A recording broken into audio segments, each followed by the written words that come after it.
उमळवाडची यात्रा दुसरा दिवस उजाडला. भक्तांच्या मनात भक्तीचा दीप पेटला. रामलिंग दानलिंग चरणी ठेवू महाआनंदाचा नैवेद्य. महानैवेद्य अर्पूया प्रेमभावाचा संकल्प सिद्ध. बैलगाडीतून जाऊ या नदीकाठी सारे. घागरभर पाणी आणू श्रद्धेचे मोती न्यारे.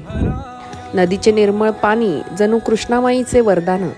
त्यातच शिजवू नैवेद्य पवित्र भावनेचा मान. बाजरीचा भात भाजी तुपाचा सुवास. भक्तीच्या स्पर्शाने होईल प्रसाद खास.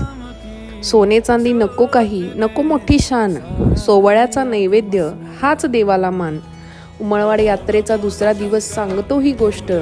देव पाहतो अंतकरण नाही बाह्य थाट. प्रेम भावे अर्पिले जे तेच त्याची गोड वाट. महानैवेद्याचा संदेश आपण घ्यावा. एकी श्रद्धा साधेपणात खरा देव सापडावा. एकी श्रद्धा साधेपणात खरा देव सापडावा.